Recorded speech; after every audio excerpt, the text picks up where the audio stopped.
Good morning, everybody. It is a beautiful Monday in Fredericksburg, Texas. And I am doing something kind of unique over here. I am doing my first IGTV video. So I'll let y'all know how that goes. Kind of wanted to experiment with that. It's a place on Instagram where you can put longer videos and kind of house them where they belong in a little bit longer section so people that aren't, watching for a 15-second clip can go and look. So the first thing you might notice is there's no kitties in the car today, no Frankenbeans, because I'm going to San Marcos to see my younger daughter, Celie, and take her to Houston to get her tooth fixed. She has one of her veneers popped off.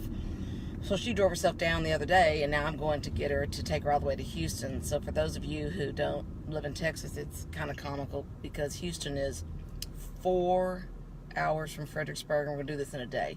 But in Texas, that's not a big deal. Should have brought the cats too. Yes, they would have loved that all day. So 4 hours, but actually I'm going to go to San Marcos, then we're going to drive on. So it probably only adds about an hour and a half. So while I'm there, we're going to go see Celie's school counselor and talk to them about her major and I've got all the paperwork I needed for that, and just do a few of the things that we needed to do. So before I did, I wanted to, I've been gone so long, I wanted to come see all you guys at least briefly and give you an update on things and tell you about the Kentucky Derby, because that's something we did that was very, very different this week. Never done it, bucket list kind of thing to do. It was great, kind of. It's kind of horrible, it's kind of great, it's kind of how you want to look at it. I was just thinking to myself, would I ever do it again? And I think the answer depends. But the whole time I'm sitting there going, I'm never doing this again. It's great, but it's raining, and last year I think it rained even harder, and the majority of people are outside. There is covered seating, but our seating was incredibly expensive, and they say it's even 3 times more to get the covered seating, so we'll see. But I'm sitting there I'm going, but the way it is, I'm going to look back nostalgically, I feel like, on all this, and next year, it'll be like childbirth. You'll be like, oh, but it wasn't that bad. I'm going to do it again. I'm going to have another one, so we probably will be back. But the key for us is if you said you and Wes can go back by yourselves, just the two of you, and have a getaway to the Kentucky Derby, I probably would pass and pick something else. But for us, the key was the people we were with. I mean, this group and this mastermind are just amazing. And so we had so much just bonding time with them, downtime with them, time to talk about business ideas, talk about family, whatever we wanted to do, because these are the people we really are in business with and work with regularly. And I think you need some time with folks like that you work with. You need to just be able to spend some time with them, not just working, or not just in your normal setting in the office, or your normal setting on the phone, or however it is that you work. You need those experiences where you're away. And this is a crazy group, man. They are gamblers. We aren't big bettors, so we would bet $2 or sometimes $10 on something, mainly to break up the tedium. Because if you've ever been to horse races, they race for 30 seconds, a minute, whatever it is, and then you wait for an hour, and there's really not much to do except visit during that hour and decide what horse you're gonna pick next. And of course we pick them all wrong because we know nothing, nor am I going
moments of their time here and there made everything just fantastic. So, hello, Miss Martha. So I wouldn't take for it. I mean, brilliance was on that bus, and so even though we weren't just sitting there talking business all the time, as you can imagine, realtors get together. You have an opportunity, right, to talk about the business, ways to grow your business, and ways to help others grow theirs, especially if you have a team. So we did a lot of that over the Derby. We did bet on maximum security, like a lot of other people. And of course he won, and then he got disqualified. And so Wes tore up our tickets and threw them in the air because that's like a tradition. But now they're saying, keep your tickets in case something changes. Well, I mean, really, how are they going to change things? They're going to take money back from all those people they pay. It's not going to happen. But the funny thing was, I was oblivious to the whole thing going on at that point because I was so tired and cold and wet. I mean, it wasn't cold there. That would have been a clincher. But, you know, when you're sitting in the rain, it starts to get damp. You know, you get a little cool. So I went and sat on the ground, the concrete. That's my big beep. There's nowhere to sit. There is nowhere to sit. It's like, think of it like a stadium when you can sit out on your seats where it's raining, or you can go underneath where all the concessions are, and there's not even like a brick ledge to sit on. There's nowhere. So by the end of the day, we've been there, 10 hours or something? I don't know. I just sat right down on the concrete and ate an ice cream cone. I said, I just don't care. And that's when they raced the main race, and I could hear all this screaming going on, but again, I didn't care. And I knew Wes at most was going to have $10 on something, so even if we won, what's going to be the big deal? Not much. So, yeah, I didn't actually get to see the big controversy, which was kind of funny. So that's pretty much what our Derby weekend was a success, and we enjoyed it. And you know, again, it's just anytime when you know you've got to go sit somewhere for 10 hours, hope it doesn't rain or get too hot or too cold out in the elements, and wait an hour between races. It has its challenges, you know, but it was a great experience. Wouldn't take for having done it. And again, if these same guys go next year, I'm sure we'll be there, because anytime there's a chance to be in the room with these guys, I'm not going to miss it. So anyway, y'all know, as I said at the beginning, Frank and Beans are not in the car today because I've got to go all the way to Houston. Celie has to get her tooth fixed. She did it by herself a couple weeks ago to get the mold made, but I'm not going to make her go to Houston by herself. So I got to go to San Marcos, which is an hour and a half away, pick her up. We're going to have coffee. We're going to meet with her counselor and talk about her major. So we got an appointment set, and then we're going to go to H-Town, get her tooth fixed, go back to San Marcos, and drive back here. So I don't know how many hours that's going to be.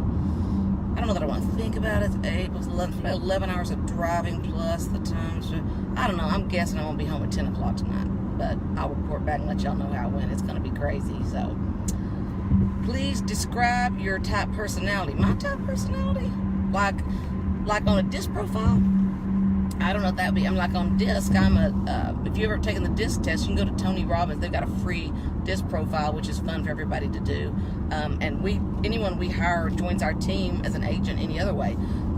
We use the disc profile and we look at it, and not to hire or not hire, but to make sure we're putting people in the right role. So I am like most good realtors, I would say, probably the majority, not all, are high D or I, or some combination thereof. D is going to be a driver. They're a decision maker.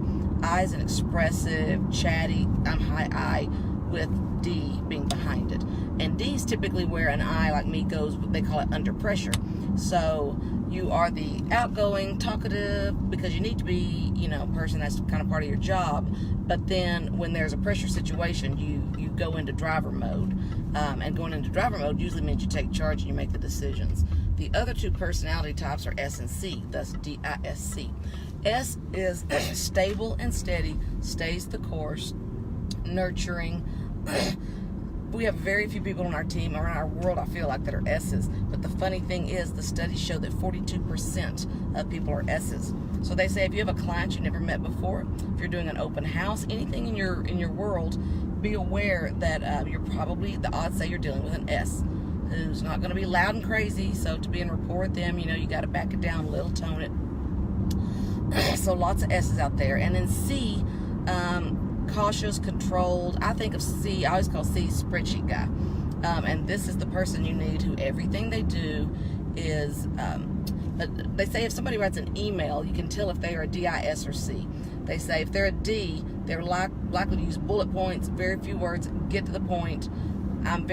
I can be very D like in texts. My texts are terrible. THX for thanks. Everything's as short as could be. I'm not going to write this long, beautiful text to people.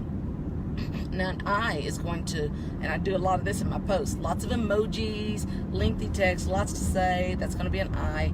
An email, an S is going to be very respectful and very polite, to the point, but use their nice manners and not be too demanding. A C is the one in an email is going to number things.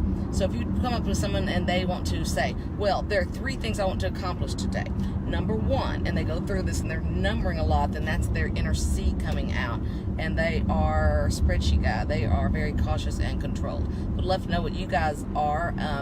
Like I say, I run in a world full of D's and I's. In the real estate successful industry, it's DI all over the place, which is a smattering of S and C. And goodness knows, we need S and C to keep us on the track. So, like when we look for agents, we don't only look for those characteristics. We want people to balance out our team, right?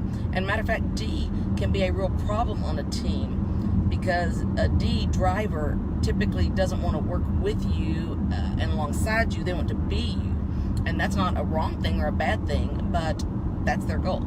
And so you just have to understand that they're going to be there for a little while, then they're going to be gone. And so then you can decide how much you want to put in them based on that. So that, based on that question, I would say that would be my disc profile, personality type. High I, expressive, talks a lot, got lots to say, as well as D, driver, gonna make decisions when I need to. Then S and C, stable and cautious, not so much. I've got like this much of those. So everybody's just a little bit different on that, I think. So that's what I got for you guys today. So I hope you have a wonderful week. Plan on being in town for a couple of weeks now and getting some good work done. So I'm kind of excited about that. It's been a lot of travel of late, and it's, I guess, virtually all been for work. Even if you consider the Derby, would we have gone to that just for entertainment? We would not have. We were there because of the real estate mastermind that we're a part of. We spent the first 2 days in Cincinnati purely in a mastermind learning environment, and then the next 2 days were the Derby days, and those were still on the bus with the best and brightest brains, I like that, in real estate. So that's the reason we were there. So you guys have a wonderful week. Let me know if you know what your disc profile type is. Always interested in that. And otherwise, I'll be home around 10 o'clock tonight, and Lord willing, the creeks don't rise. I'll see you guys tomorrow. Bye.